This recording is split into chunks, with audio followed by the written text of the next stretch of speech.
Assalomu alaykum. Advanced kurs haqida gaplashamiz.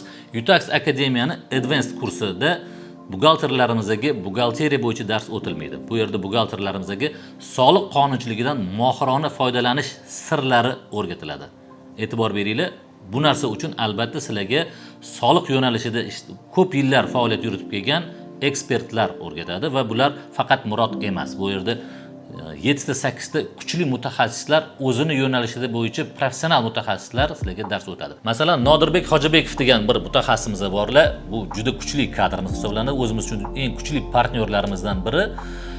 Undan siz soliq nizoli masalalar, umuman bitimlarning iqtisodiy mazmuni va soliq organida yuzaga keladigan nizoli masalalarda o'zimizni qanday tutishimiz kerak, harakatlar ketma-ketligi bo'yicha eng yuqori tajribaga asoslangan bilimlarni olasiz. Ma'lumot uchun Nodirbek Hojibekovning o'zi Utaxda soliq nizolari yo'nalishi bo'yicha rahbar hisoblanadi va shu kungacha erishib kelayotgan natijalarimiz aynan Nodirbek Hojibekov ishtiroki juda katta. Shuningdek, Yo'ldashev Alisher degan yigitimiz bu ham Davlat soliq qo'mitasida xalqaro yo'nalishda ishlagan mutaxassis va bu insondan biz doim muassasalar bilan qanday ishlash, dividendlar, royalty va tashqi iqtisodiy faoliyat bilan bog'liq bo'lgan barcha operatsiyalardagi eng nozik nuqtalari, u yerdagi risklarni oldini olish bo'yicha hamma holatlar bilan tanishib, o'rganib chiqsak bo'ladi va o'zimizning faoliyatdagi kelgusidagi risklarni oldini olsak bo'ladi.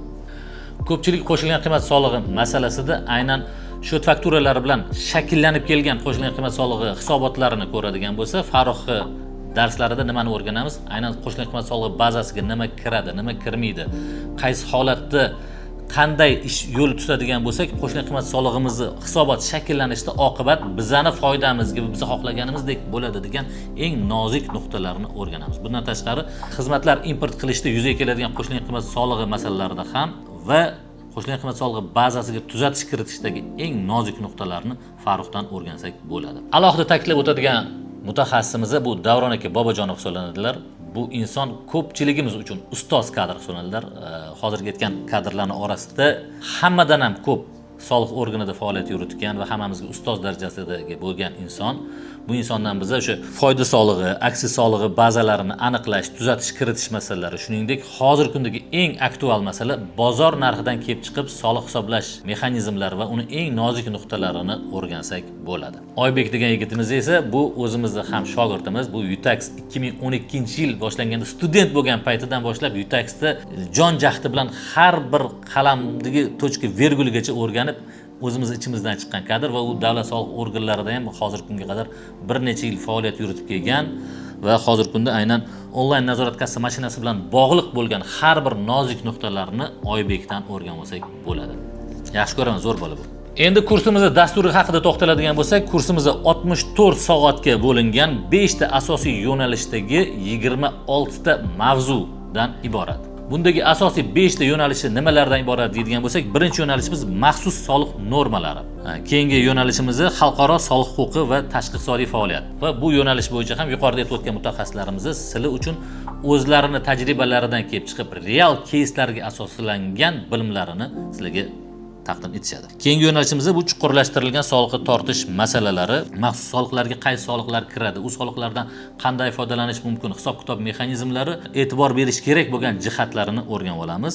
Juda ko'pchiligimizda bu narsa muammo, aynan qo'shilgan qiymat solig'i faqatgina shot fakturada shakllanadigan qo'shilgan qiymat solig'ini o'zi emas, zachotga olinadigan, zachotga olinmaydigan, hattoki chegirilmaydigan xarajatlarga boradigan ayrim holatlarda qo'shilgan qiymat solig'iga korrektirovka kiritilishi kerak bo'lgan bir nozik nuqtalar bor. Bu chuqurlashib boraveradigan bo'lsak, shu darajada mohirona foydalansa bo'ladiki, har bir element, har bir tochka virgul sizning foydangizga hal qilinadigan qonunchilik normalari borligini ko'rib o'tasiz. Va albatta, meni o'zimni spetsimga oid masalalar, soliq tekshiruvlariga oid masalalarni ko'rib chiqamiz. Tekshiruvlarga tushib qolmaslik uchun nima qilish kerak, tushib qolgandan keyin nima qilish kerak, soliq oid nizoli vaziyatlarda soliq tekshiruvlaridan sog'lom chiqish yo'llari masalalari ko'rib chiqamiz va oxirgi yo'nalishimiz hammasini sog'lom, to'g'ri ishlash yo'llarini o'rganib olganimizdan keyin eng oxirgisi soliqlarni optimallashtirish yo'nalishi.